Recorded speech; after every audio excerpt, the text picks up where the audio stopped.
You are listening to Alex Nanlohi Podcast, to know the Lord and to make Him known.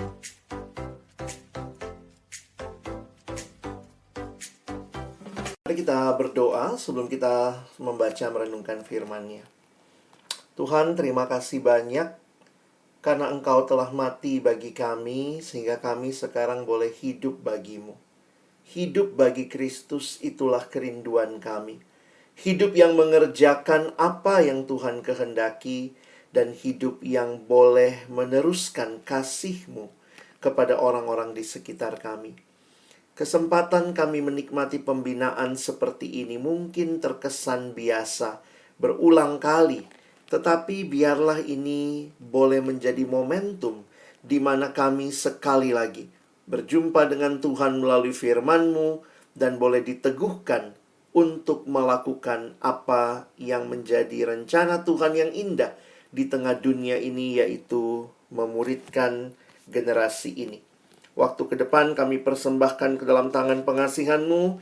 Berkati hamba-Mu yang menyampaikan, semua kami yang mendengar, juga interaksi di antara kami. Tuhan, pada akhirnya tolonglah kami semua, agar kami bukan hanya jadi pendengar-pendengar firman yang setia, tapi mampukan dengan kuasa, dengan pertolongan dari Roh-Mu yang kudus, kami dimampukan menjadi pelaku-pelaku firman-Mu di dalam hidup kami, di dalam masa muda kami. Bersabdalah ya Tuhan, kami anak-anak-Mu sedia mendengarnya dalam satu nama yang kudus, nama yang berkuasa, nama Tuhan kami Yesus Kristus. Kami menyerahkan pemberitaan firman-Mu. Amin. Shalom, selamat malam teman-teman sekalian. Senang bisa, ini namanya berzumpa ya, lewat Zoom dengan kalian semua. Dan terima kasih buat teman-teman dari KTB.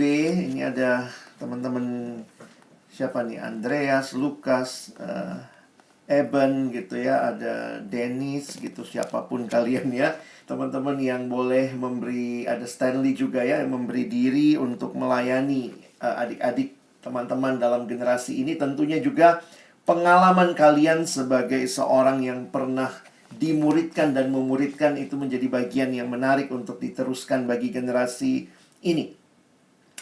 Saya adalah produk kelompok kecil, produk dari pemuridan yang dikerjakan sejak di dalam pelayanan siswa. Jadi saya kenal Tuhan lewat pelayanan siswa, dan kemudian ya saya bertumbuh di dalam pemuridan, dan saya bersyukur Tuhan menghadirkan orang-orang yang Dia pakai untuk membawa saya makin kenal Tuhan Yesus. Kadang kalau pikir-pikir masa yang lalu begitu ya, ya itu satu hal yang sangat menguasai hati saya lah ya.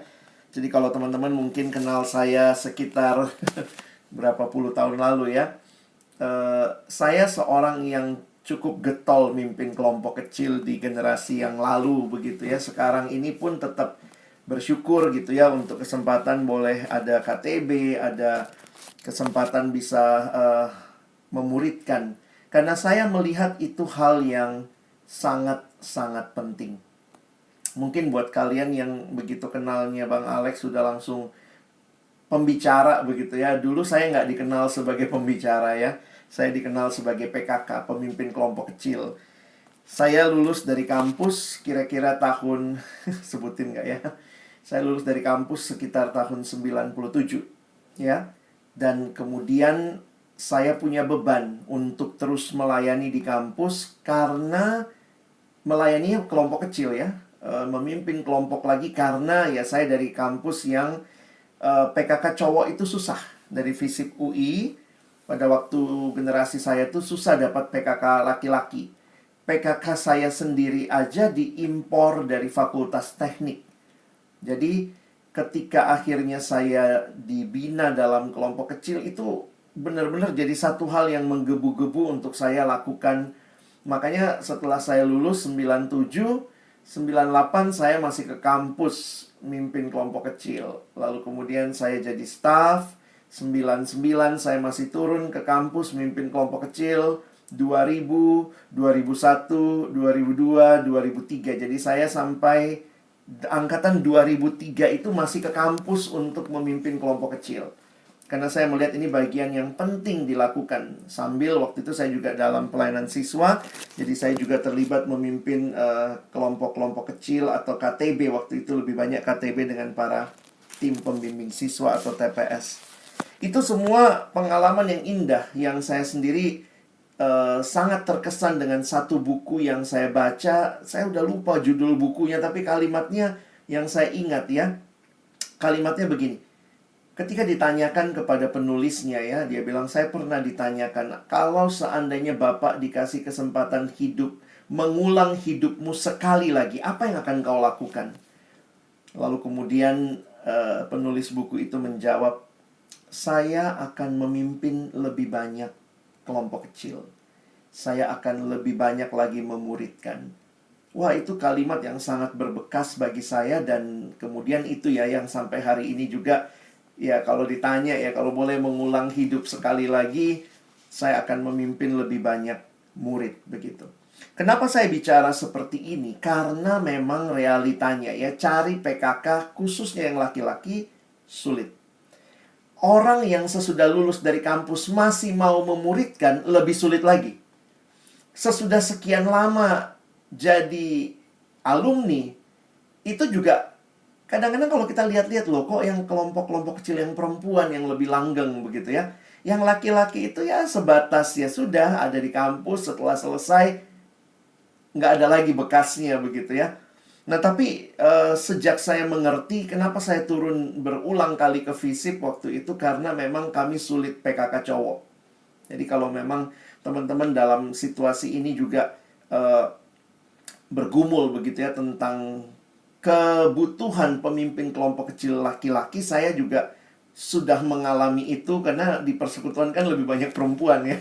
Sementara ada filosofi tidak tertulis dalam pembinaan pemuridan kita, sedapat mungkin pemimpin kelompok dan anggota kelompoknya satu gender ya, sedapat mungkin. Kalau ada kondisi khusus maka akhirnya dicampur ya, laki-laki dan perempuan. Tapi kita secara umum memperjuangkan pemuridan yang same gender. Nah itu membuat saya jadi sadar betul, kalau tidak ada yang memuridkan, siapa lagi yang akan menolong generasi yang ke bawah dalam hal kelompok kecil laki-laki. Jadi mungkin itu sedikit sharing gitu ya, bahwa ketika Andreas kontak saya dan cerita beban dari KTB-nya, KTB kalian, dan kemudian mengadakan acara semacam ini, saya pikir wow, ini satu hal yang saya syukuri, bahwa ada yang melihat kebutuhan yang sama dan melakukan sesuatu ya. Saya waktu itu melihat kebutuhan pemimpin kelompok kecil laki-laki dan saya memberi diri lagi. Ya paling tidak karena waktu itu saya juga jadi staff, jadi saya bisa ke kampus sampai sekitar tahun 2003. Kenapa 2003 saya berhenti ke kampus? Karena saya studi. Saya studi teologi. Saya ke Inggris untuk studi dan saya pulang sekitar 2004 saya studi. Saya pulang 2005 akhir. Apa yang saya lakukan? Saya ke kampus lagi. Saya mimpin kelompok kecil lagi mulai dari 2006, 2007, 2008. Jadi waktu itu saya nggak mimpin anak barunya memang, tapi saya cari PKK-PKK yang ditinggal oleh PKK-nya. Jadi waktu itu baru jadi PKK, PKK-nya lulus. Nah saya lihat saya masih punya kesempatan ke kampus. Jadi tahun 2006, 2007 saya tetap datang ke kampus lagi memimpin kelompok kecil. Jadi kalau mungkin kalian kenal saya sebagai orang yang sering jadi pembicara, dulu saya nggak dikenal seperti itu ya. Tapi dikenal saya ke kampus biasanya untuk memimpin kelompok kecil. Jadi itu sedikit sharing ya. Dan saya sangat bersyukur waktu dengar ada gerakan ini. Ya paling tidak teman-teman KTB, Andreas, Lukas, ini ya, Stanley melakukan sesuatu. Tapi kemudian bagaimana apa yang dilakukan ini jadi dampak yang mempengaruhi, paling tidak buat kalian yang disiapkan ya jadi PKK. Jadilah PKK pria yang bisa diandalkan, yang berjuang sungguh-sungguh, melihat bahwa laki-laki juga perlu dimuridkan. Kesannya kan kayak kalau pemuridan, mendampingi, tanya kabar, aduh cewek banget begitu ya. Tapi realitanya semua butuh Tuhan. Dan sebenarnya yang saya agak khawatir adalah ya ini mungkin terlalu male dominant ya, tapi saya coba bicara dalam pengertian umum. Saya melihat bahwa banyak persekutuan itu yang tidak punya laki-laki yang dimuridkan dengan baik lah. Jadi dengan jumlah perempuan yang lebih banyak, ya kemudian pemuridan laki-laki ini juga kadang-kadang tidak terlalu difokuskan dengan baik. PKK-PKK-nya juga kurang kelihatan berjuang misalnya. Wah, itu jadi semacam snowball ya, efek bola salju ke generasi berikutnya begitu lagi. Bayangkan kalau generasi ini PKK cowoknya sedikit, maka jangan mimpi ke depan banyak cowok yang dijangkau begitu. Sementara makin belajar firman Tuhan ya, ketika saya makin bertambah usia, lalu masuk pernikahan, lalu membimbing orang masuk pernikahan, saya lihat bahwa itu bukan tugas sambilan. Kerohanian itu bukan tugas sambilannya pria. Dalam arti begini, kadang-kadang dalam rumah tangga kesannya ya udah, yang rohani yang penting mamanya rohani, istrinya rohani. Karena apa? Nanti pendidikan anak urusan istri. Nanti istrilah yang ngurus anak-anak dalam kerohanian. Tetapi di Alkitab nggak begitu, teman-teman. Sebenarnya kalau kita belajar budaya Yahudi, malah lebih strict lagi ya, walaupun saya pikir itu kontekstual. Di Yahudi itu perempuan hanya untuk ngasih anak makan. Kira-kira begitu, domestik urusannya. Sementara urusan rohani itu urusan laki-laki. Makanya kalimatnya kalau kau duduk sama anakmu makan, perkatakanlah kitab Taurat itu. Jadi sebenarnya laki-laki itu harus punya kerohanian yang baik. Harus memimpin keluarganya, harus mengerti firman Tuhan. Tapi ya karena langka yang seperti itu, dan kayaknya juga ada stigma, ya udah yang penting mamanya aja, istrinya aja, yang perempuannya aja yang rohani. Nanti laki-lakinya kan di luar rumah cari kerja, cari penghasilan. Padahal tidak demikian. Tanggung jawab pembinaan kerohanian anak itu juga tanggung jawab laki-laki. Itu juga tanggung jawab yang harus diemban laki-laki, karena itu muridkan laki-laki juga ya. Saya kalau bicara ini melihat bahwa sedih banget gitu ya kalau akhirnya di kampus. Saya biasanya kalau datang ke kampus, khususnya kampus saya UI, saya akan tanya tuh ya, berapa kelompok kecil laki-laki. Itu selalu jadi concern saya. Kenapa? Karena itu logikanya begitu deh. Sedikit laki-laki yang terjangkau, ya sedikit juga yang memberi diri menjangkau lagi. Karena yang ikut kelompok kecil aja, coba ingat, teman kelompok kecil misalnya 4 orang. 4 orang, paling yang jadi PKK 2. Nah, yang jadi PKK 2 ini juga kalau nggak sungguh-sungguh efeknya lagi ke bawah begitu ya. Jadi ini kita perlu serius berpikir ya. Sekitar tahun 93, waktu saya ada di UI pertama kali, kami ada camp kepemimpinan. Dan di camp kepemimpinan itu tiba-tiba siang hari, itu waktu istirahat, kami dikumpulkan. Terus dibilang, coba yang laki-laki semua kumpul di aula. Wih, ada apa nih? Kami laki-laki kumpul di aula. Dan seorang abang waktu itu sharing kepada kami, beliau ketua POSA UI, ketua PO waktu itu, dia kumpulin kami di ruangan dan kami diajak berdoa. Dia sharingkan lebih dulu tentang kebutuhan laki-laki. Kaget juga saya ya. Itu tahun 93, saya ingat kami kumpul di satu ruangan, lalu kemudian kami berlutut semua minta laki-laki untuk Tuhan gitu ya. Wah, itu pertama kali saya berdoa untuk hal seperti ini ya. Bahwa ini bukan sekadar laki-laki kurang begitu ya, tapi minta sama Tuhan, kita berjuang, kita muridkan baik-baik generasi ini. Karena ini adalah salah satu juga cara Tuhan membangun dunia ini, membangun keluarga-keluarga dengan adanya pria-pria yang takut akan Tuhan. Oke, jadi ya pengantarnya maaf agak panjang, karena saya rindu sekali ya. Benar-benar ini bukan sebuah hal yang terjadi sesaat saja ya, tapi pikirkan dengan baik. Saya beberapa kali sampai hari ini sih masih nawarin diri ya, siapa yang mau KTB atau siapa yang mungkin karena kesibukan saya bisa kasih waktu sebulan sekali. Cuma nggak ada juga yang mau kali ya, karena mungkin Bang Alex ketuaan kali ya. Tapi saya sangat terbuka kalau ada yang mau dibimbing, mau KTB, mau berjalan bersama, kita sama-sama kita bisa gitu ya. Saya beri waktu untuk hal itu. Karena saya pernah melihat seorang pria yang berjuang. Waktu itu dia datangi saya, "Abang, bimbing saya bang." Kenapa? Saya nggak punya teman KTB. Kenapa? Karena ternyata dia kerjanya shift-shiftan. Ini alumni kerjanya shift-shiftan. Susah juga ya. Karena saya bilang, shiftmu keluarnya gimana? Keluarnya itu seminggu sekali. Jadi susah cari teman KTB yang kita janjian ya Selasa malam misalnya. Dia kadang-kadang masuk malam. Dan itu keluarnya baru seminggu sekali. Jadi waktu itu dia nanya, abang gimana caranya saya bertumbuh? Saya bilang, mau nggak kita berdua aja? Boleh nggak bang? Ya udah. Jadi karena kadang-kadang KTB jam 6 pagi gitu ya. Ini belum ada zoom-zooman ya. Waktu itu ketemu dia ke pintu air atau kemana. Kadang kami KTB setelah dia pulang kerja. Saya bilang, kamu pulang kerja jam berapa? Saya pulang jam 4 sore bang. Habis pulang, saya kuliah S2 bang. Mati deh. Habis pulang kuliah S2 jam berapa? Jam 9. Oke, saya tunggu di pintu air. Kami KTB jam 9 sampai jam 11 malam. Ada kerinduan untuk bertumbuh. Kalau memang mau, cari. Dan itu adalah hal yang saya yakin Tuhan juga siapkan dan sediakan buat kita, ya. Apa yang saya mau sharingkan malam hari ini sebenarnya ini perenungan lama yang berkali-kali saya juga bawakan dan selalu menyegarkan hati karena tema malam hari ini waktu bicara standing firm, itulah kebutuhan yang dilihat Paulus ya bagi anak rohaninya Timotius ketika dia menulis surat 2 Timotius. Jadi kalau kalian perhatikan kenapa Paulus tulis 2 Timotius? Karena pada waktu itu Timotius sedang ada di daerah Asia. Asia waktu itu bukan cuma nama benua, tapi sebuah provinsi yang meliputi bagian barat Asia kecil. Sekarang itu Turki. Dan waktu itu ibu kotanya Efesus. Paulus meninggalkan Timotius di Efesus. Perhatikan petanya.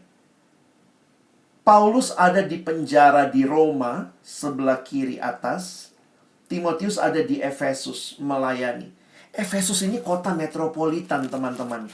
Budayanya banyak hal percampuran kebudayaan, sehingga saya pikir Timotius itu harus berdiri di situ sebagai seorang yang masih tergolong muda. Walaupun jangan lupa, kemungkinan Timotius sudah umurnya 30-an tahun.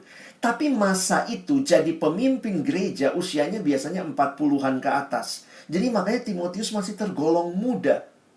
Di dalam situasi seperti ini, kira-kira kalau kita melihat inti suratnya, sama kayak tema kita malam hari ini. Paulus cuma mau bilang ke Timotius, Tim, stand firm. Nggak mudah tantangannya. Pada masa itu paling tidak ada 2 ancaman yang muncul. Ancaman pertama dari luar, ada orang-orang, pihak-pihak yang benci sama orang Kristen.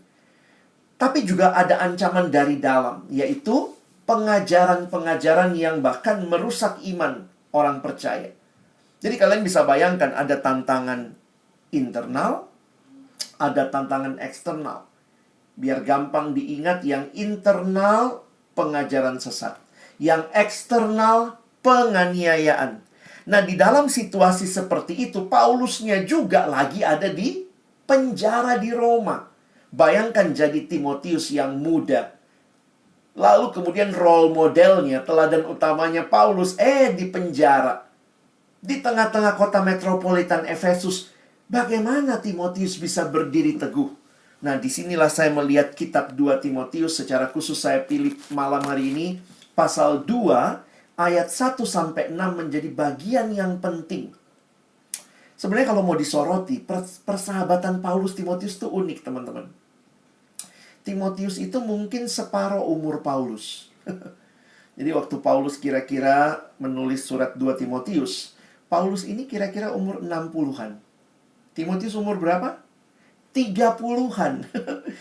Kadang-kadang kalau mikir gitu ya, kayak sahabatan sama om-om ya. Jadi Paulus sama Timotius itu kan, Timotius itu makanya saya juga dulu kan sempat berpikir ya, saya makin tua Tuhan di pelayanan siswa. Dulu anak-anak masih panggil abang, masih panggil kakak, lama-lama panggil om. Lama-lama panggil bapak, nanti lama-lama saya dipanggil kakek begitu ya. Tapi saya jadi sadar, nggak masalah, Timotius sama Paulus beda 30 tahun. Jadi saya kalau lihat siswa sekarang tuh masih mau saya deketin. Kenapa? Paulus Timotius saja bisa nyambung kok. Ada hal-hal yang mungkin kita nggak nyambung musiknya, tapi dalam kerohanian bisa nyambung. Persahabatan mereka unik. Dan ini persahabatan laki-laki gitu ya. Yang kadang-kadang kalau kita pikir-pikir, bayangkan Paulus bilang gini ya, aku terkenang akan air matamu Tim gitu ya. Ini jijik banget kalau kita kayak cowok gitu ya. Tapi saya meyakini bahwa persahabatan rohani itu bisa masuk mendalam teman-teman. Dan saya tetap meyakini kita butuh persahabatan rohani di dalam komunitas ya. Karena itu 2 Timotius 2 ayat 1-6. Coba perhatikan, saya sudah tulis semua ayatnya di screen. Jadi teman-teman bisa perhatikan ya. Sebab itu hai anakku, jadilah kuat oleh kasih karunia dalam Kristus Yesus. Ayat 1 ini sebenarnya kalau bahasa malam ini, stand firm Tim. Ayat 2. Apa yang telah engkau dengar daripadaku di depan banyak saksi, percayakanlah itu juga kepada orang-orang yang dapat dipercayai, yang juga cakap mengajar orang lain. Lalu ayat yang ketiga, sebentar. Ikutlah menderita sebagai seorang prajurit yang baik dari Kristus Yesus, seorang prajurit yang sedang berjuang tidak memusingkan dirinya dengan soal-soal penghidupannya, supaya dengan demikian ia berkenan kepada komandannya. Seorang olahragawan hanya dapat memperoleh mahkota sebagai juara apabila ia bertanding menurut peraturan-peraturan olahraga. Seorang petani yang bekerja keras haruslah yang pertama menikmati hasil usahanya. Teman-teman PKK pasti udah biasa PA ya. Coba kalau lihat ayat-ayatnya, Abang ajak lihat ayat yang kedua. Sebenarnya kalau saya memperhatikan ayat yang kedua ini seperti inti dari pasal 2 ayat 1-6. Apa yang telah engkau dengar daripadaku di depan banyak saksi, percayakanlah itu kepada orang-orang yang dapat dipercaya, yang juga cakap mengajar orang lain. Ini saya kasih judul murid yang memuridkan. Timotius dipanggil Paulus, ayo, apa yang kau sudah dengar, kamu sudah dengar kan, kamu murid Tim. Sekarang percayakanlah itu kepada orang-orang yang dapat dipercayai. Jadi untuk melakukan ayat 2, apa yang Timotius butuhkan? Ayat 1, jadilah kuat. Ternyata Tuhan itu menguatkan kita demi misinya. Kalau kalian menikmati pembinaan ini, jangan pernah berpikir ini untuk dirimu sendiri. Tetapi Tuhan panggil kamu untuk dikuatkan demi ayat 2. Yang kau dengar, sampaikanlah dan teruskanlah. Teman-teman, karena itu saya membagi outline-nya dengan judul berikut ya. Kalian bisa lihat judul yang Abang pakai adalah murid yang memuridkan. Jadi yang pertama, kalau lihat ayat 1 tadi, ini perintah untuk dikuatkan oleh kasih karunia. Tapi intinya, ayat yang kedua, pentingnya untuk meneruskan berita Injil. Lalu Paulus juga memberikan profil pelayan Injil. Kadang-kadang Paulus berbicara di dalam perumpamaan, di dalam alegori, untuk menjelaskan seperti apa seharusnya profil pelayan Injil. Kita mulai dulu yang pertama ya. Perintah untuk dikuatkan oleh kasih karunia. Teman-teman, kalau perhatikan bagian ini, kenapa harus dikuatkan oleh kasih karunia? Di dalam ayat yang kita baca tadi, sebab itu hai anakku, lihatlah relasinya ya. Dia bilang Timotius itu anak ya, dalam arti anak rohaninya. Kenapa dikuatkan oleh kasih karunia? Perhatikan baik-baik teman-teman.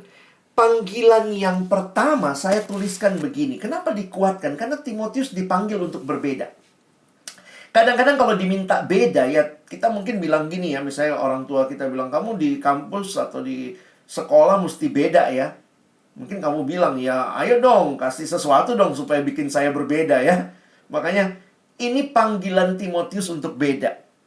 Tetapi yang kedua, ini juga panggilan Timotius untuk mengandalkan Allah. Jadi kalau ayatnya kita pecah, kita bisa lihat dua hal ini.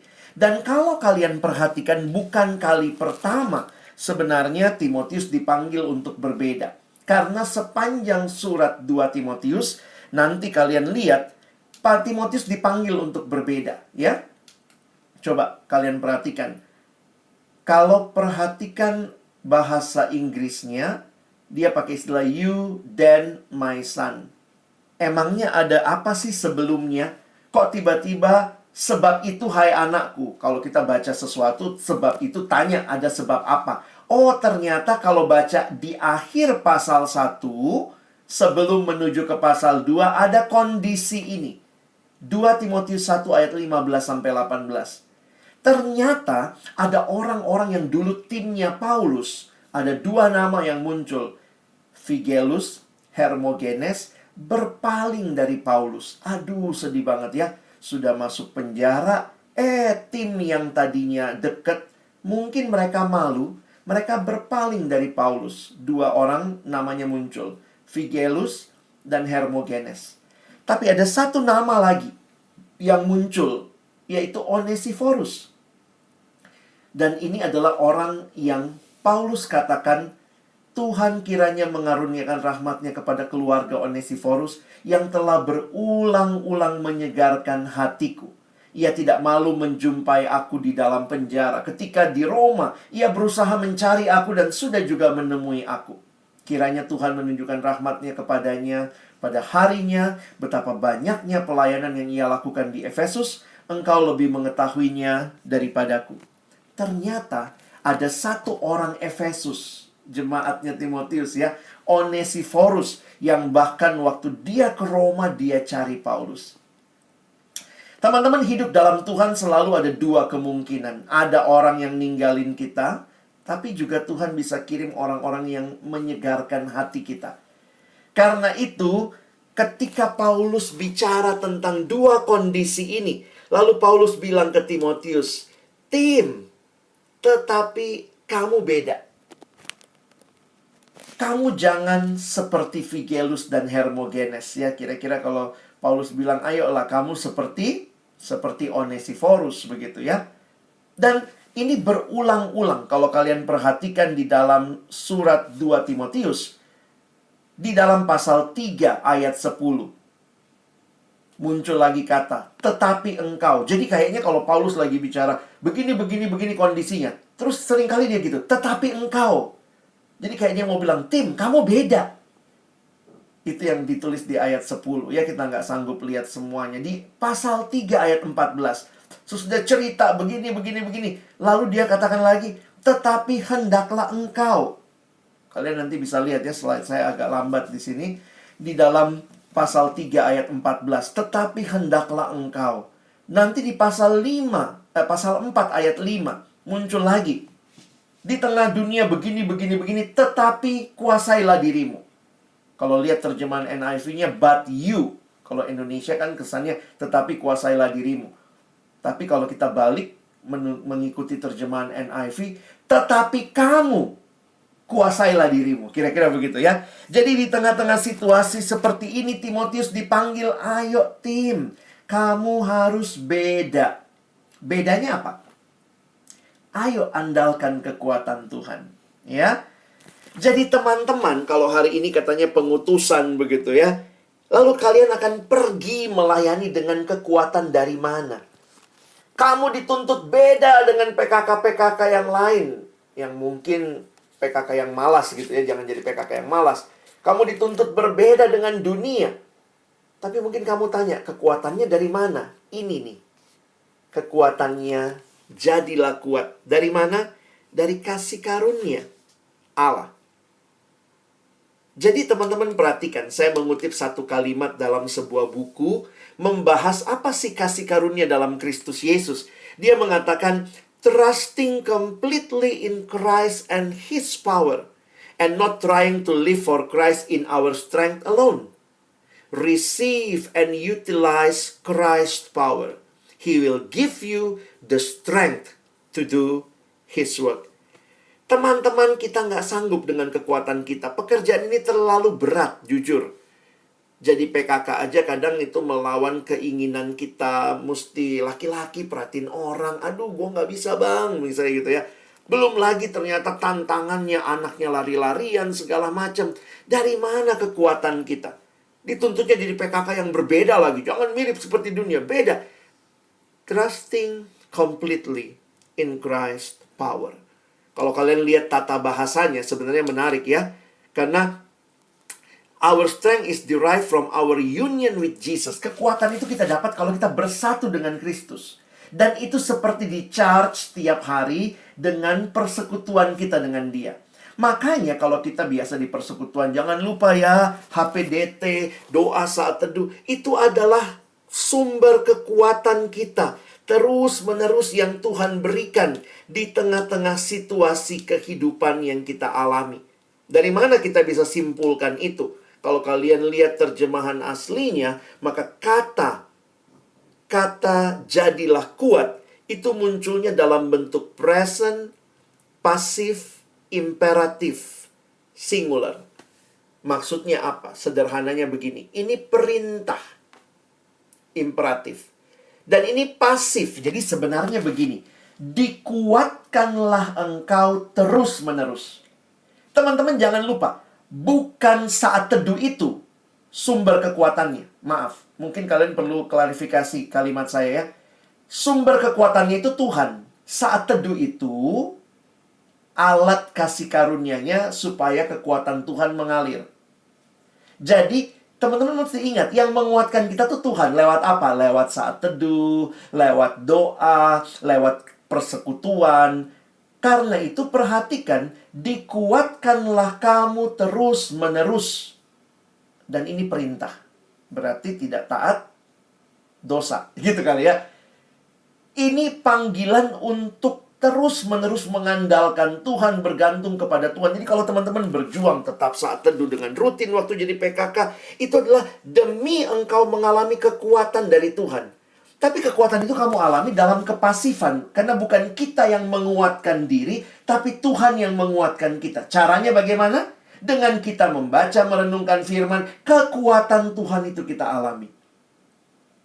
Wah, ini indah sekali kalau kita paham ya. Jadi doa kita sekarang harus berubah sedikit ya. Jangan berdoa minta tugas-tugas yang setara dengan kekuatan Anda. Tuhan, susah banget ini. Saya minta tugas yang gampang. Kadang-kadang kita gitu ya. Tuhan, lagi skripsi nih. Aduh, tinggalin dulu kelompok kecil. Tapi saya senang dengan kalimat Philip Brooks. Mintalah kekuatan yang setara dengan tugas-tugas Anda. Saya mahasiswa. Saya banyak tugas. Tapi saya juga menerima panggilan jadi PKK. Tuhan kasih saya kekuatan. Jadi akhirnya teman-teman bergantung kepada Tuhan. Ini kekuatan kita. Christian who make an eternal difference in this world are those who have learned to rely on God's strength, not their own. Saya harap ini jadi reminder buat kita ya. Oke, sekarang bagian kedua. Apa perintahnya? Nah, itu udah baca tadi ya. Apa yang telah engkau dengar daripadaku di depan banyak saksi, percayakanlah itu kepada orang yang dapat dipercayai, yang juga cakap mengajar orang lain. Jadi, kalau kalian perhatikan, ini adalah perintah untuk meneruskan berita Injil yang telah engkau dengar daripadaku. Berita Injil itu apa? Berita yang isinya menyatakan apa yang Allah lakukan bagi kita di dalam karya penebusan Yesus Kristus. Kalau teman-teman membaca di pasal 1 ayat 1, Paulus mengatakan janji tentang hidup. Di dalam pasal 1 ayat 13, dia mengatakan berita Injil itu seperti contoh ajaran yang sehat. Di pasal 1 ayat 14 itu harta yang indah. Jadi dia pakai istilah good deposit, makanya harus dijaga. Berita Injil itu berita yang isinya janji tentang hidup. Itu tidak boleh berhenti hanya sampai kita saja.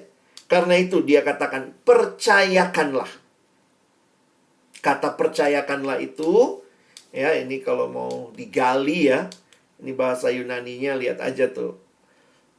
Auris imperatif. Jadi perintah lagi imperatif. Auris itu berarti sesuatu yang terjadi dan punya efek terus-menerus. Apa yang telah kau dengar daripada depan orang saksi, percayakanlah itu kepada orang-orang yang dapat dipercaya.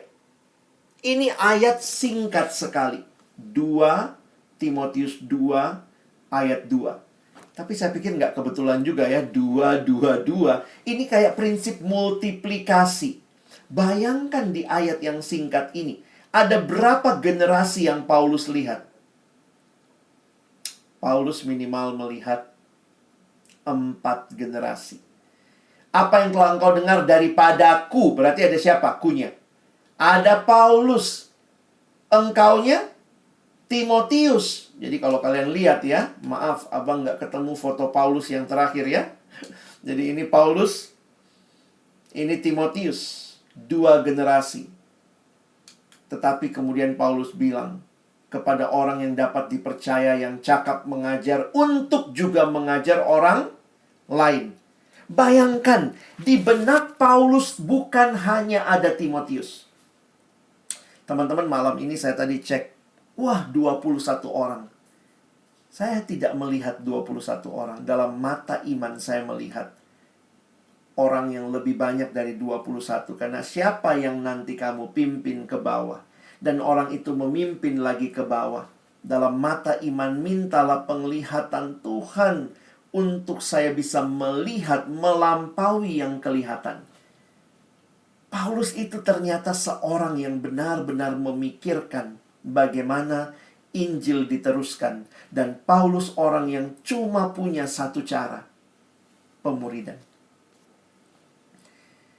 Teman-teman, kalau lihat generasi ini ya, coba ingat diri kita ya. Siapa Paulusmu? Siapa Paulusmu ya? Ini jadi pertanyaan yang menarik. Who is my Paul? Siapa Paulusmu? Bersyukur ya. Saya tulis begini ya. Mari sejenak bersyukur untuk ketaatan mereka yang menjawab panggilan Allah untuk memuridkan kamu. Bayangkan ya, kalau kita ingat mungkin PKK kita waktu mau jadi PKK juga kayak kita ya. Aduh takut, aduh apa, ikut pembinaan. Akhirnya mungkin PKK kita bilang, oke, saya bersedia. Tapi ternyata ketaatan PKK-mu dipakai Tuhan melahirkan kamu. Siapa Paulusmu? Teman-teman, saya bersyukur ya. Waktu merenungkan ini, saya ingat PKK saya di siswa. Saya ingat PKK saya di mahasiswa. Dalam doa saya cuma bilang, Tuhan thank you ya, si abang taat. Karena dia taat ada aku. Kira-kira begitulah ya dalam kacamata iman. Murid yang memuridkan. Jadi tidak berhenti sampai di generasi kita. Mungkin kamu bergumul sekarang, aduh bang saya takut. Nggak apa-apa, silakan bergumul. Tapi saya cuma mau ingatkan. Saya nggak maksa ya. Saya cuma mau mengingatkan. Ketaatanmu itu bukan hanya kamu ketakutan jadi PKK. Tapi ketaatanmu untuk mengambil tugas ini, melakukannya dengan baik, menjadi cara Tuhan memberkati dunia ini. Saya bersyukur untuk PKK saya. Terus kalau ingat-ingat lagi, thank you ya Tuhan. Saya bersyukur untuk PKK-nya PKK saya, yang dia taat. Dan saya bersyukur saya masih kenal PKK-nya PKK saya. Saya pernah ketemu lah ya. Jadi dalam arti saya bisa bilang thank you ya abang. Karena abang taat ada PKK saya. Karena PKK saya taat, Tuhan hadirkan saya. Karena saya taat, siapa lagi yang akan saya lahirkan? Karena itu pertanyaan kita malam ini juga, who is my Timothy? Ya, bukan Timothy Yoel ya. Tapi tanya, siapa Timotiusmu? Mari sejenak berdoa untuk mereka yang Tuhan percayakan, baik yang sudah maupun yang akan Tuhan percayakan untuk engkau muridkan. Kita harus punya pemikiran 4 generasi minimal waktu kita ada di kampus. Jangan cuma senang gitu ya. Jangan cuma senang dimuridkan. Jangan cuma senang saya punya pemimpin kelompok. Tapi who is your Timothy? Siapa Timotiusmu? Teman-teman, mungkin sebagai bagian terakhir nanti sebelum kita juga diskusi ya. Ini bagian yang saya coba hayati. Ternyata situasi sekarang tuh nggak mudah ya. Murid itu perlu diperlengkapi untuk mereka juga bisa mewariskan iman. Ini pekerjaannya belum selesai sampai dia nanti memuridkan orang lain. Tapi juga tantangan pemuridannya tidak sedikit. Apalagi tantangan yang spesifik laki-laki ya, kalau kita bilang ya. Jadi kalau kita bilang, wah anak cowok sekarang begini. Kadang-kadang saya bilang, jangan dulu ngomong anak cowok deh. Kamu sendiri ngalamin nggak? Karena kita unik ya, di dalam pelayanan mahasiswa, pelayanan siswa, kita sama orang yang kita muridkan paling banter beda 4 tahun. Banyak yang cuma beda 2 tahun, 1 tahun. Jadi kadang-kadang kalau kita bilang, wah anak laki-laki sekarang susah banget, diam dulu. Jangan-jangan itu juga tantangan yang kamu hadapi, karena kita juga nggak jauh generasinya dengan mereka ya. Nah, coba lihat, kalau Paulus alami kondisi internal, eksternal, kamu juga ngalamin nggak? Ini beberapa data yang menyedihkan teman-teman ya. Ini data anak muda, hasil bilangan research. Mereka survei dapatnya ini. 1 dari 3 anak muda Kristen Indonesia menganggap bahwa semua agama menyembah Tuhan yang sama. Mungkin kamu PKK, tapi kamu mungkin akan dapat AKK yang begini pandangannya. Atau mungkin kamu bilang, abang, aku juga dulu pandangannya begini gitu ya. Bisa jadi. Kalau sekarang masih begini, ayo bertobat ya. Ini. 1 dari 3 anak muda Kristen Indonesia menganggap bahwa perbuatan baik saja dapat menyelamatkan. Sedih banget. Apa gunanya Yesus juru selamat kalau perbuatan baik bisa menyelamatkan? Jangan-jangan kita dapat AKK seperti ini ya. Ini memang generasi yang unik ya. Ini generasi yang sangat relasional, sehingga toleransinya kebablasan. Sampai-sampai, ya ini toleransi-toleransi yang kebablasan nih kelihatan di survei. 1 dari 4 anak muda Kristen Indonesia, mungkin akan jadi AKK kamu, mendukung pernikahan beda agama. Wow. Dalam hal penginjilan, 1 dari 2 orang Kristen Indonesia tidak aktif memberitakan Injil kepada orang lain dalam 3 bulan terakhir. Wah, sedih juga faktanya gitu ya. Katanya kita mau memberitakan kabar baik, tapi boro-boro penginjilan mungkin tidak dilakukan juga. Dalam hal pemuridan juga begitu ya. Dikatakan 1 dari 5 orang Kristen Indonesia menganggap bahwa penginjilan kepada teman adalah hal yang tidak baik. Janganlah, nanti merusak relasi. Ini generasi yang sangat takut merusak relasi, tapi akhirnya tidak membangun apa-apa dalam hidup orang itu. Nah, ini ya, data-data 2 dari 3 orang Kristen Indonesia. Belum lagi tantangan yang menjadikan diri ini segala-galanya. Nah, ini tantangan ya, saya juga lihat ya, bukan cuma laki-laki, perempuan juga ngalamin. Tapi kadang-kadang saya lihatnya begini. Kalau perempuan itu kan mungkin komunalnya kuat ya. Laki-laki kok cenderung individual. Memang ya, kita semua pasti butuh kelompok ya. Tapi kesannya kayak, wah diri saya. Kalau perempuan itu kan mungkin dia masih datang karena temennya gitu. Tapi laki-laki itu kalau nggak datang ke persekutuan, hilang aja gitu ya. Dan termasuk juga ketika menjadikan dirinya segala-galanya, apa yang mungkin jadi kesenangan diri itu yang dinikmati. Hal-hal yang baik, itu menjadi hal yang justru tidak dipakai dengan baik. Ingat ya, Tuhan banyak kasih hal baik ya. Ini contohnya, ini kan hal baik. Punya HP baik. Tapi HP ini bisa mengikat ketika kita tidak pakai dengan baik. Katanya smartphone, tapi yang memakainya nggak smart. Jadi ketika HP dipakai akhirnya bukan lagi memuliakan Tuhan, tapi akhirnya untuk kesenangan diri, itu miss gitu ya, dari apa yang seharusnya. Belanja, ya siapa sih yang bilang belanja salah? Tapi kalau akhirnya hidup itu tentang belanja saja, sibuk belanja, dan juga laki-laki banyak belanja sekarang gitu ya. Jangan pikir yang cuma yang cewek aja gitu. Apalagi sekarang e-commerce tuh gampang gitu ya. Jadi kadang-kadang kita belanja hal yang belum tentu kita butuh. Saya pikir itu pembandingnya ya. Kalau ditanya, kenapa beli itu? Kalau perempuan gitu, kenapa? Lucu. Hah? Beli barang bukan karena butuh, tapi karena lucu. Jadi habis beli ketawa-ketawa, hihihi. Tapi laki-laki juga banyak kayak begitu ya. Beli, tapi nggak butuh amat gitu ya. Ada mungkin penggemar, kayak Bang Andre ya. Penggemar drama Korea. Ini kan hal-hal yang nonton drama bagus juga dong. Ada hal-hal yang baik yang kita bisa pelajari. Tapi kalau jadi kecanduan, nah itu mengerikan. Kenapa? Apa perbedaannya ketika apa yang kita suka, kita nikmati, itu kemudian menjadi sesuatu yang membelenggu kita? Kadang kalau orang nanya, dari mana abang bilang ini udah jadi berhala? Dari mana abang bisa melihat ini sudah jadi kecanduan? Saya pikir sih secara sederhana, ketika itu sudah membuat kita tidak tahu lagi tugas utama kita. Tugas utama itu belajar kalau mahasiswa. Tapi gara-gara drama, gara-gara apa, akhirnya nggak belajar.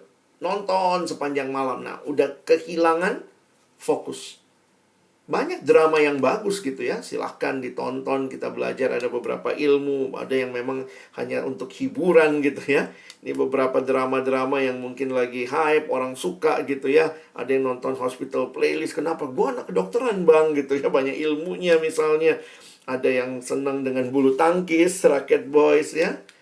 Ini yang lagi hype sekarang begitu. Banyak lah, kalau mau ditonton semua juga bisa ditonton. Saya juga nonton teman-teman ya. Tapi belajar untuk membatasi supaya tidak menjadi orang yang sibuknya nonton aja. Tuhan kasih kita malam untuk apa? Tuhan kasih kita malam buat tidur. Bukan buat nonton berlebihan. Squid Games ya Bang Andre ya.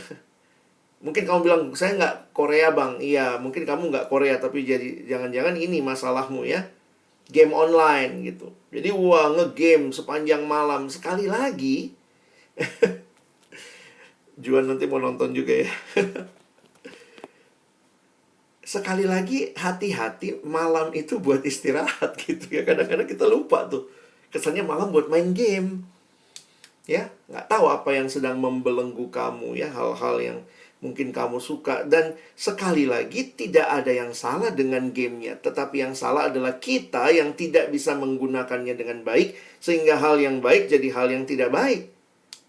Nah, saya nggak tahu apa yang sekarang sedang membelenggu teman-teman. Tapi kalian harus perhatikan gitu ya. Mungkin juga yang ini begitu ya.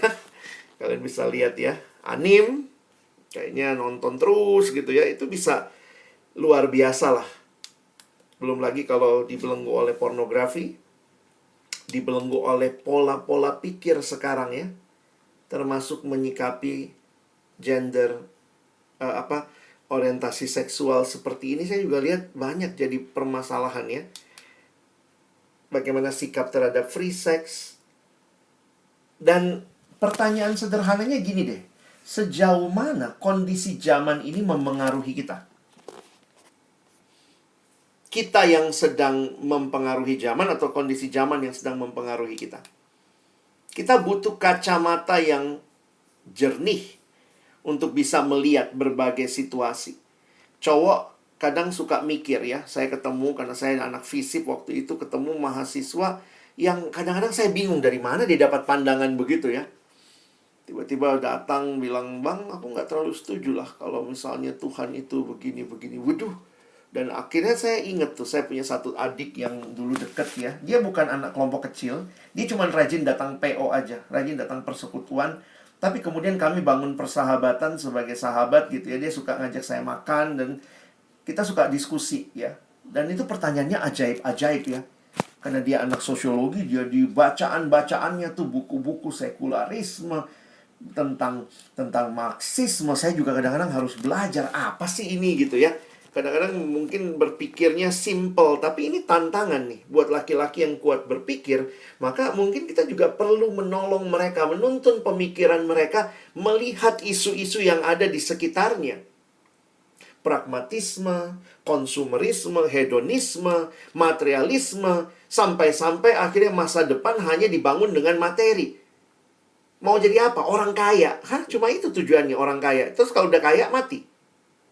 Kenapa? Punya materi dianggap kebahagiaan.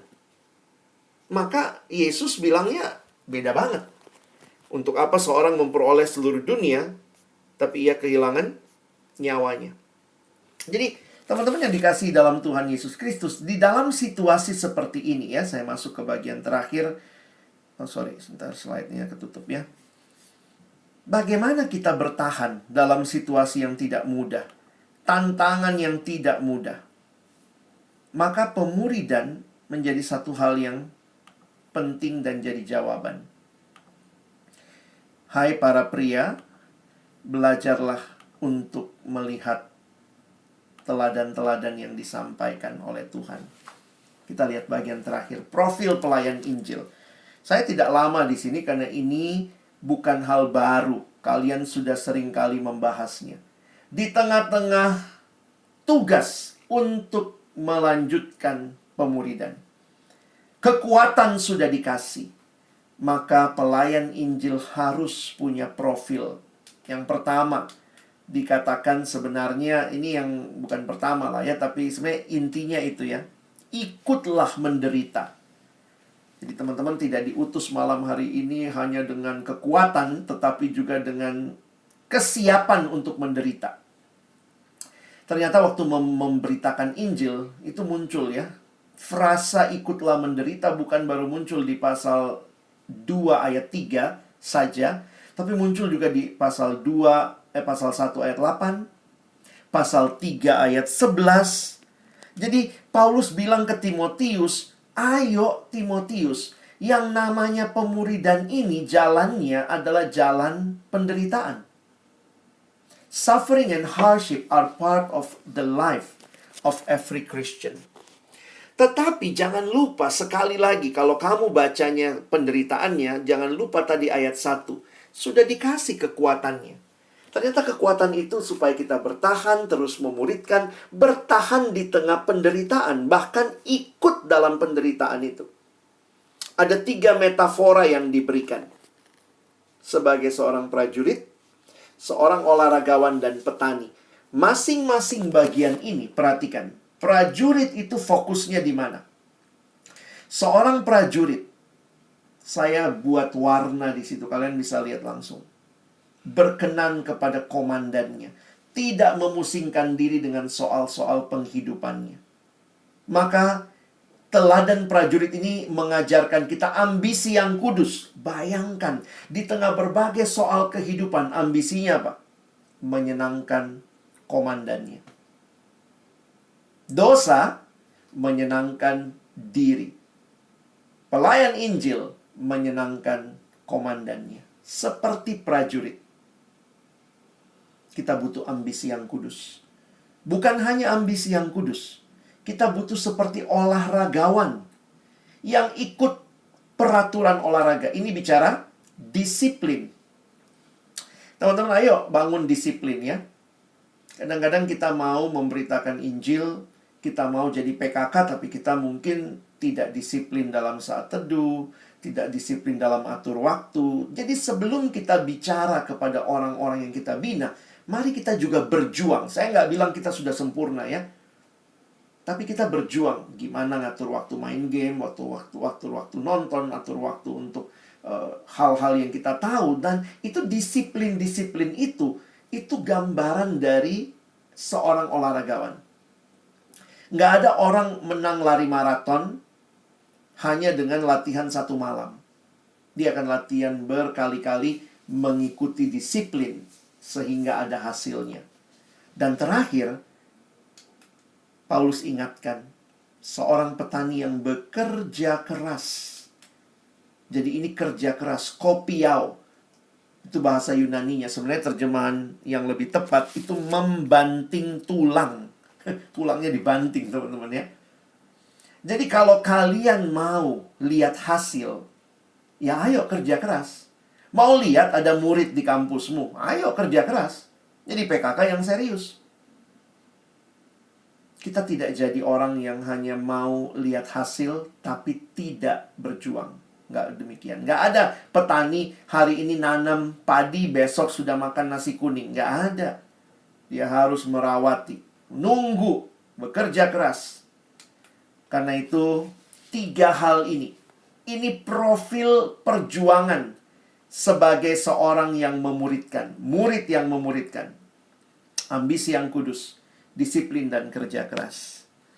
Jadi abang menutup dengan 2 slide terakhir ini ya. Ingat teman-teman, apa perintah untuk dikuatkan oleh kasih karunia? Jadilah kuat. Itu kata kuncinya. Perintah untuk meneruskan berita Injil. Percayakanlah terus-menerus.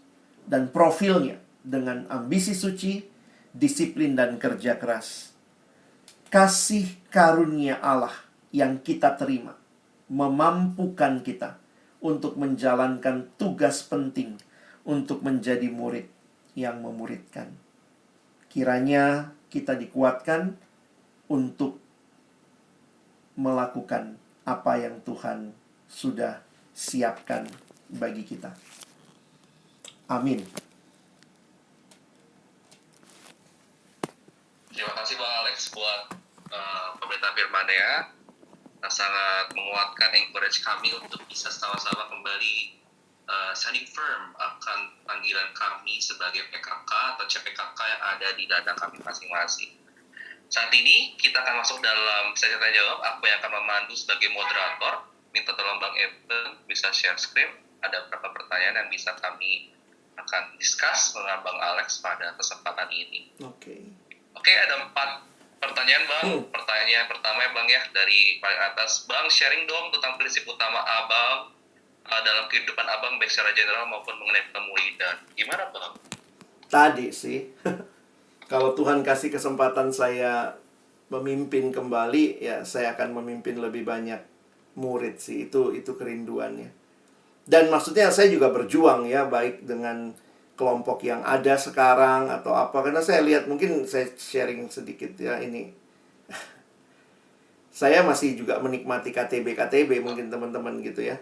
Sorry, bisa kelihatan nggak? Saya lagi share screen, nggak muncul ya? Oh, sebentar ya. Lagi proses Bang. Nah, lagi proses.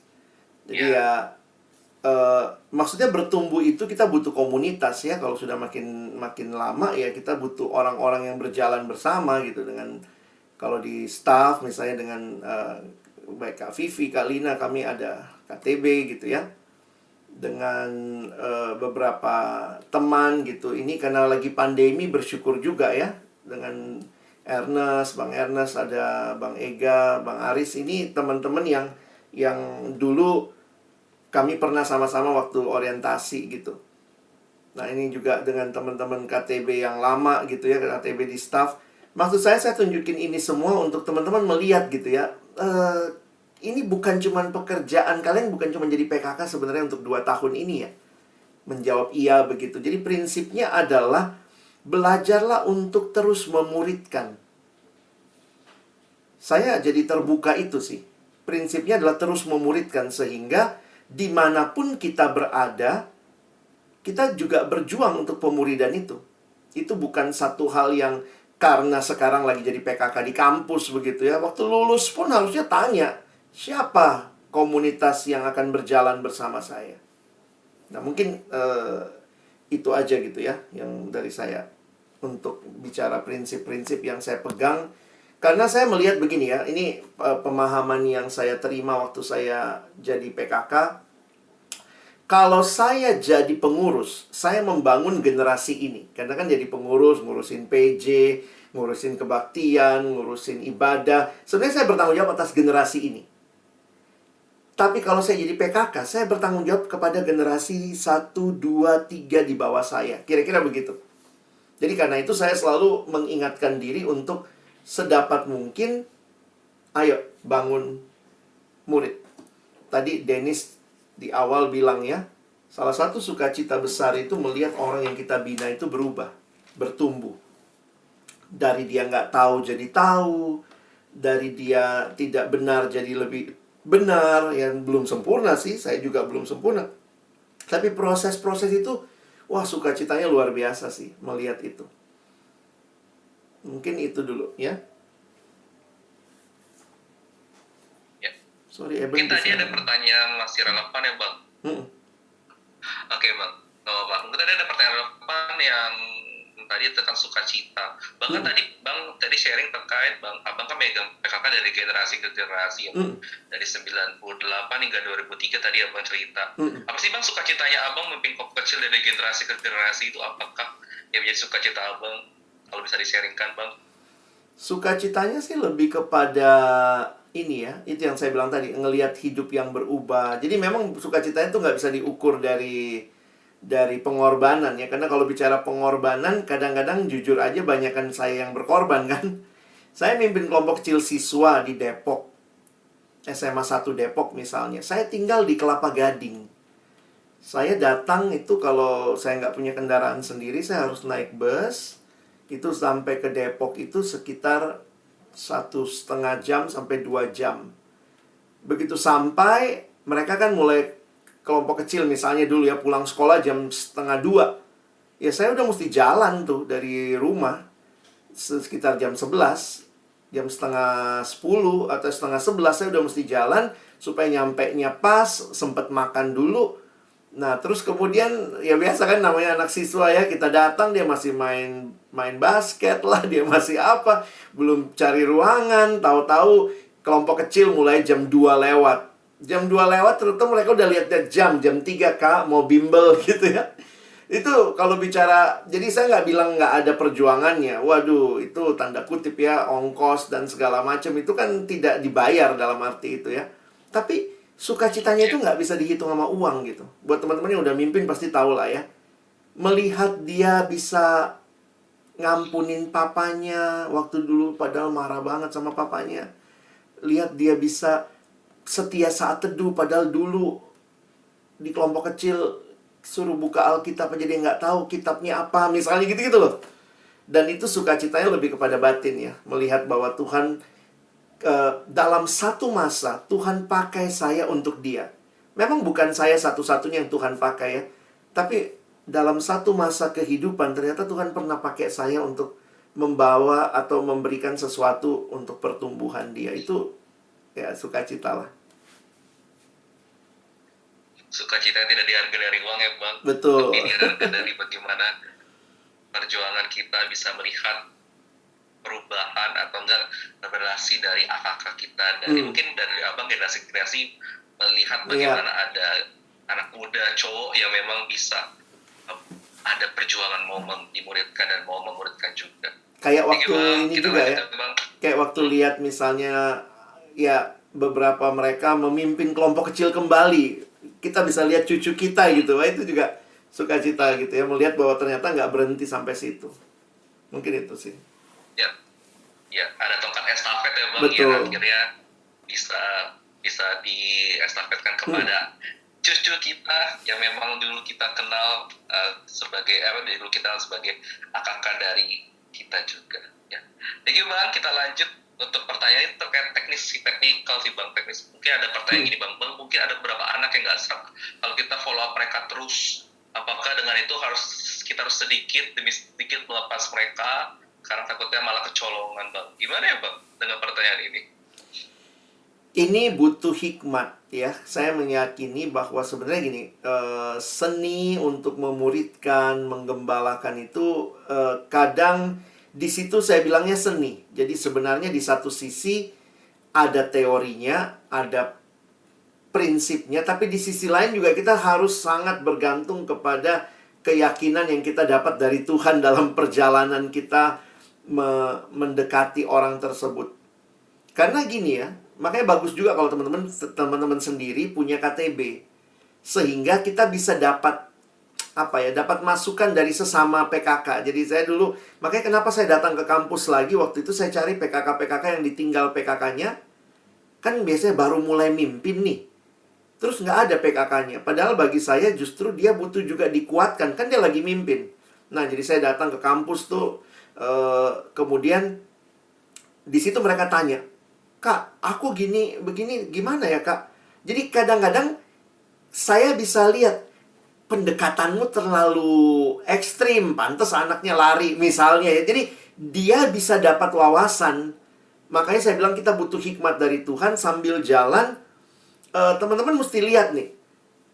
Karena gini loh, setiap orang beda. Mungkin prinsip umumnya setiap orang senang diperhatikan, tetapi kan bentuk perhatiannya tuh bisa beda-beda teman-teman.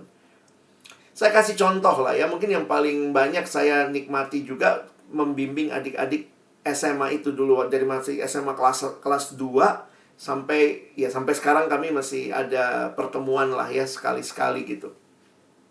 Dulu waktu SMA tuh namanya anak laki ya, kita kan kadang-kadang cari polanya tuh susah ya. Yang satu dipegang kepalanya, apa sih kak? Yang satu ada kita tau nyodor-nyodorin kepalanya buat dipegang gitu. Jadi kadang-kadang bingung gitu ya. Satunya akrab, yang satu akrab banget kalau ketemu. Tapi yang satu dingin banget kalau ketemu. Tapi yang dingin banget itu kalau WA, kalau SMS waktu itu hangat banget kalimatnya. Karena ternyata dia lebih ekspresif di tulisan. Kalau ngomong, Yang lain lebih hangat, tapi yang lain itu kalau misalnya, jangan lupa kelompok kecil besok misalnya, jawabnya iya, oke. Kalau dia oke Kak, terima kasih banyak udah ngingetin. Jadi kayak memang beda. Nah, ini yang saya nggak tahu nih, teman-teman harus lihat nih.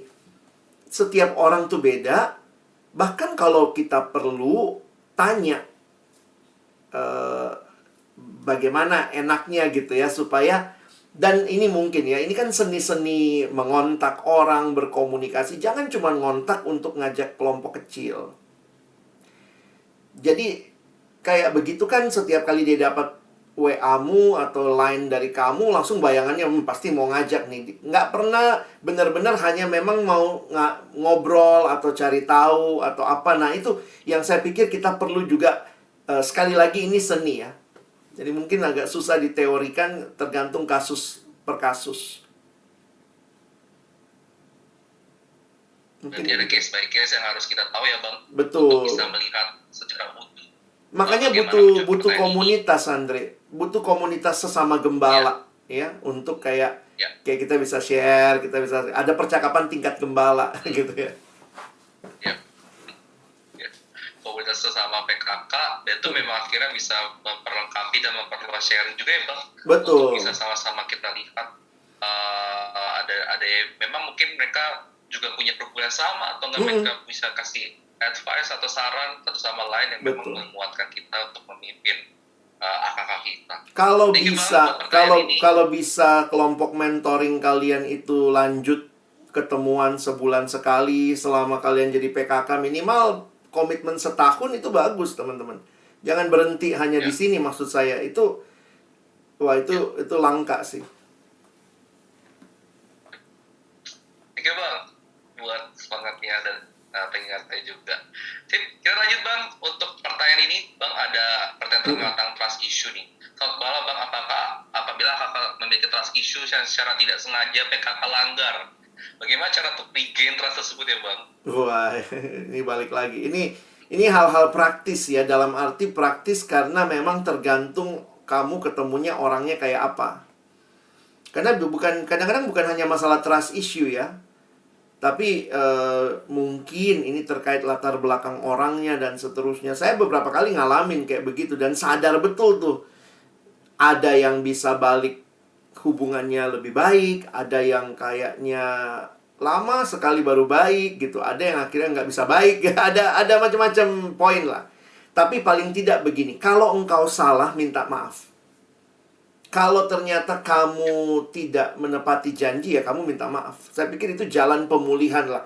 Begitu kamu sudah minta maaf, sebenarnya kan tergantung dia mau maafin atau tidak. Tapi paling tidak kita sendiri punya kesadaran dan kita belajar jadi PKK yang apa adanya gitu. Jangan jadi PKK yang pencitraan ya. Kita maunya kita nggak pernah salah, kita rasionalisasi. Misalnya dia bilang, jangan kasih tahu ya Kak, misalnya gitu. Saya waktu itu trust issue-nya sebenarnya lebih kepada ini ya. 2 AKK saya menembak cewek yang sama. Dan datang minta restu ke PKK-nya.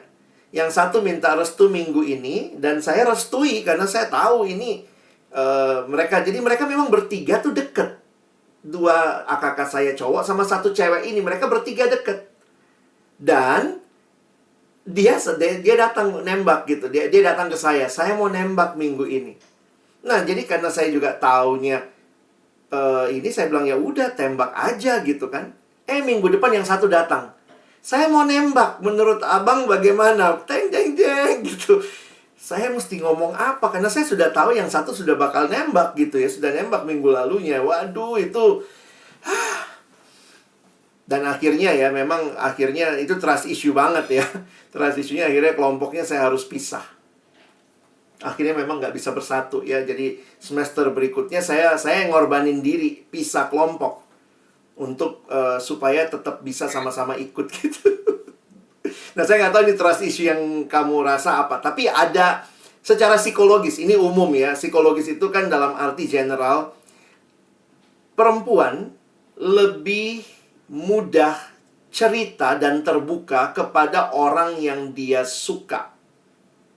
Itu secara umum psikologinya. Kalau laki-laki, dia terbuka kepada orang yang dia percaya. Nah, jadi memang biasanya kelompok laki-laki itu nggak mudah terbuka. Atau lama lah prosesnya terbuka. Kalau perempuan itu kalau dia suka, langsung bisa terbuka. Hari ini udah, enak banget ini temanku, gimana satu kelompok kecil tuh dia cerita, iya aku kemarin ditembak cowok itu loh. Dia langsung bisa cerita hal-hal yang sangat krusial. Kalau laki-laki, belum tentu. Makanya sebenarnya butuh proses. Nah, proses ini yang memang kalau sampai dilanggar, dan itu trust issue yang buat dia sangat krusial, nah itu ya balik lagi lah. Siapa anaknya, pengenalanmu kayak apa, tapi bagaimanapun kalau itu kesalahanmu, kamu minta maaf. Mungkin itu. Itu genuine dari PKK juga ya Bang ya? Harus.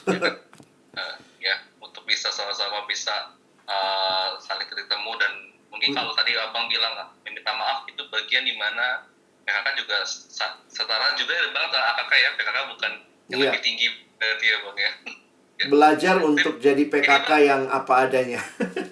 Jangan pencitraan. Ya, jadi PKK apa adanya. Jangan jadi pencitraan ya teman-teman ya. Ya, terakhir tuh Bang, mungkin ada pertanyaan cukup praktis nih. Jika PKK sering sekali mengalami insecure nih Bang, bagaimana apakah memandang saya dengan takut hubungan ke depan berubah karena semakin mengenal satu sama lain? Gimana nih ya Bang ya?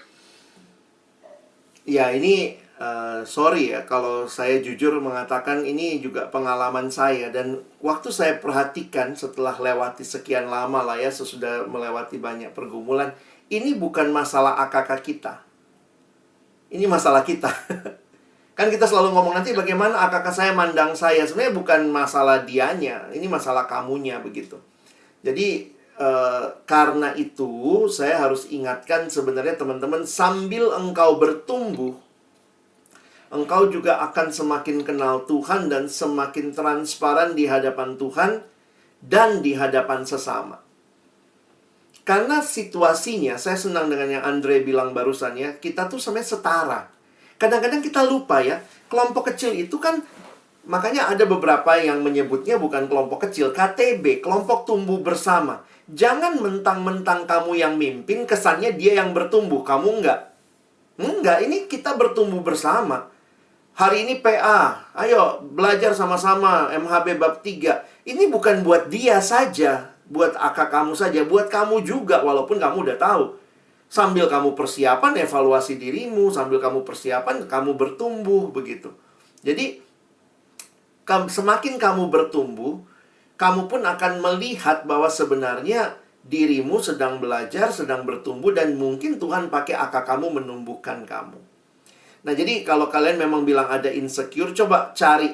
Dan mungkin carinya bukan di akak kamu, tapi cari dalam dirimu ya. Apa yang bikin insecure? Apakah kita sangat insecure dengan pendapat orang? Jadi karena kita insecure sama pendapat orang, maka pendapat akak pun jadi kayak menekan kita. Padahal menurut saya ya itu semua saya belajar komunikasi ya. Jadi dalam teori komunikasi ada kalimat begini. Komunikasi itu adalah upaya mengurangi ketidakpastian. Saya ulangi ya. Komunikasi itu adalah upaya mengurangi ketidakpastian. Contoh. Kita satu ruangan nih. Kita ada dalam satu ruangan ya. Terus saya ngerasa panas. Lalu saya nyalain AC-nya. Padahal kamu ada di situ. Saya nggak nanya kamu. Tapi saya berasumsi. Kalau saya panas, pasti dia juga kepanasan. Ya udahlah, nyalain AC-nya. Padahal bisa jadi kamu malah kedinginan. Jadi kadang-kadang kita melakukan tindakan berdasarkan asumsi, tapi itu belum tentu kebenaran. Karena itu apa yang harus kita lakukan supaya mengurangi asumsi? Apa yang kita lakukan? Komunikasi. Jadi sebelum nyalain AC, tanya dulu. Kamu kedinginan atau kepanasan? Oh, aku agak kedinginan sih. Oh, gue kepanasan. Akhirnya kita bisa sepakat. Ya udah, saya nyalain AC-nya tapi suhunya saya naikin ya supaya kamu nggak kedinginan, tapi saya nggak kepanasan. Misalnya begitu kan? Nah, kalau kamu sudah tahu masalahnya di mana, nah bisa jadi kita ngobrol. Waktu ngobrol, di situ mungkin, jadi jangan, kadang-kadang kita suka berasumsi ya, kayaknya akak aku tuh nggak suka sama aku deh. Dari mana? Itu kan asumsi. Tapi kan nggak mungkin juga kamu nanya, kamu nggak suka sama aku ya? Kan nggak bisa gitu ya. Jadi kadang-kadang pengenalan akan menolong kita makin bisa mengklirkan asumsi-asumsi kita. Saya punya pengalaman dengan kakak saya ya. Saya rasa awalnya dia nggak suka sama saya. Tapi sebenarnya masalahnya di mana? Itu yang saya nggak tahu. Mau menggali pun apa nggak ngerti. Jadi lucunya gini ya. Setiap kali kami kelompok kecil, bayangkan ya, saya PKK baru waktu itu. Nah, sebenarnya itu udah kelompok kecil ketiga yang saya pimpin ya. Tapi maksudnya ini kan anak baru. Saya mimpin mereka, lalu kemudian setiap kali sharing, jawaban dia apa? Pas. Wih, jadi kan sebagai PKK tuh kayak apalagi mancingnya ya. Ayo silakan sharing. Temennya semua udah sharing. Begitu sampai di dia, pas. Pas. Waduh, bayangkan saya digituin 1 semester. Sampai saya tuh, bikin kompromi sama temen-temennya. Gimana caranya supaya bikin dia sharing. Karena dia doang bilang pas. Tapi temennya bilang, tapi dia kalau di luar kelompok ngomong kok sama kami, karena kan teman satu jurusannya. Nah, makin sedih lah saya. Berarti saya yang nggak PKK yang baik buat dia gitu ya. Nah, tapi waktu itu teman-teman, asumsi itu bahaya deh. Asumsi itu membatasi saya komunikasi sama dia. Sampai satu waktu, ya saya nggak tahu juga dapat keberanian dari mana. Dia anak kos. Dan kosannya dia ternyata beda 2 gang dari kos saya. Jadi teman-teman hari itu, ya jadi kita jujur aja ya, kita kan manusia ya. Kalau kita ketemu AKK yang tidak respon sama kita suka nggak? Jadi dari list AKK saya, dia yang paling bawah yang saya sukai. Yang lain ada beberapa yang atas tuh, yang kalau saya ngomong, iya bang. Wih, itu kita sayang banget tuh, karena kayaknya dia iya banget sama kita. Nah, ini anak di list paling bawah saya. Dan asumsi saya jalan. Lu nggak mau sharing sama gua, lu nggak percaya sama gua. Jadi akhirnya saya terus bangun asumsi. Tapi hari itu saya dikasih kekuatan untuk saya, mampir ke kosannya dia. Saya datang loh teman-teman ke kosannya dia. Dan waktu saya datang, saya masuk, terus tiba-tiba dia ngomong gini, gua pikir lu nggak peduli sama gua. Hah? Waduh, ternyata dia punya asumsi terhadap saya juga punya asumsi terhadap dia. Dan karena hubungan kita formalnya hanya sebatas ketemu di kelompok kecil, saya selalu mikir tiap kali datang, dia mandang aku gimana ya? Dia pun mikir tiap kali dia datang, Alex mandang dia gimana ya? Yang saya kagum sebenarnya dia walaupun nggak selalu bilangnya pas, tapi masih mau datang kakak. Itu juga unik ya. Jadi kamu bisa bayangkan, dia datang, tapi dia kayak ofensif. Satu waktu, saya bilang, oke, sekarang kita nyanyi lagu pembukaan ya. Habis nyanyi lagu pembukaan, kita baca Mazmur sama-sama ya. Jadi saya itu urutannya. Pernah dia tiba-tiba ngomong gini, emang harus gini ya urutannya tiap minggu. Mati deh saya gitu ya. Kini kok kayaknya ofensif banget nih anak. Tapi ketika saya datang, itu cair teman-teman. Disitulah baru saya ngerti, ternyata dia itu berharap saya itu lebih. Dia berharap saya itu memperhatikan dia, termasuk mengunjungi kosannya dia. Dan ternyata langkah saya ngunjungin kosannya itu titik balik relasi kami. Sejak itu di kelompok kecil, dia orang yang senang sharing. Dulu ditanya, sharing pas. Belakangan, sampai susah kita bilang, berhenti dulu sharingmu ya, kamu stop dulu ya, teman-teman yang lain mau sharing. Tapi itulah yang saya bayangkan ya, ini praktis ya, kalau kalian mau lihat, itu relasi itu nggak ada teorinya, itu seni. Tetapi di dalamnya kamu perlu hikmat dari Tuhan, kamu butuh doa, supaya ini bukan cuma relasi yang biasa, tapi kamu bawa dalam doa, dan bangun terus komunikasi, bukan asumsi. Kadang-kadang insekuritas kita gara-gara kebanyakan asumsi. Padahal orang itu nggak pernah mikir itu, tapi kita mikir, dia kayaknya begini deh, dia kayaknya begini ya. Makanya orang yang berasumsi, tidurnya nggak nyenyak. Sementara yang dia pikir, kayaknya dia begini-begini, orang itu dia tidur nyenyak gitu ya, karena dia nggak mikir seperti yang kamu pikir. Mungkin begitu. Ternyata asumsi itu membatasi komunikasi ya bang. Wes banget, Andre. Bahkan perilakunya. Jangan banyak berasumsi. Nembak cewek juga gitu ya? Overthinking sama ya bang? Hah? Kalau overthinking itu gimana ya bang? Kalau Ya, PKK itu overthinking itu gimana? itu mirip lah ya. Tapi sebenarnya kalau asumsi itu bisa overthinking, bisa underthinking juga ya. Oke. Nah, cuma memang nanti mungkin yang kalian perlu pelajari adalah bagaimana seni komunikasi. Karena kan nggak mungkin kita tanya, kamu nggak suka ya sama saya? Itu kan nggak enak, nggak mungkin. Nah, makanya perlu kebersamaan, perlu cari cara-cara yang akhirnya dia terbuka terhadap kita. Nah, teman-teman tahu apa yang saya lakukan? Karena saya butuh banget masukan. Laki-laki itu susah banget ngomong. Akhirnya saya bikin kesepakatan setiap semester kami ada evaluasi kelompok kecil. Saya kasih mereka kertas, saya tulis hal-hal baik apa dalam kelompok kecil yang harus dipertahankan. Hal-hal apa yang perlu ditambahkan. Di bagian bawah, ada masukan nggak buat PK kamu? Jadi, dari situ saya dapat feedback mereka. Nah, itu nggak disediain sama seksi kakak. Itu upaya saya mengurangi ketidakpastian.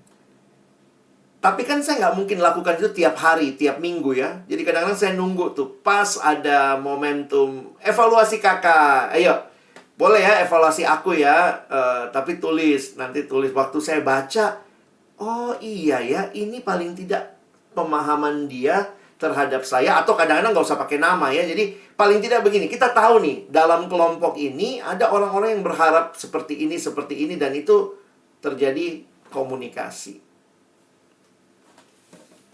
Terima kasih bang buat sarannya, cukup Sama-sama. memperlengkapi, berharap buat teman-teman peserta di sini yang hadir. Ya, sekian dari sesi tanya jawab ini, berharap bisa menjadi berkat dan bisa memperluas kalian untuk bisa menikmati panggilan kalian sebagai PKK.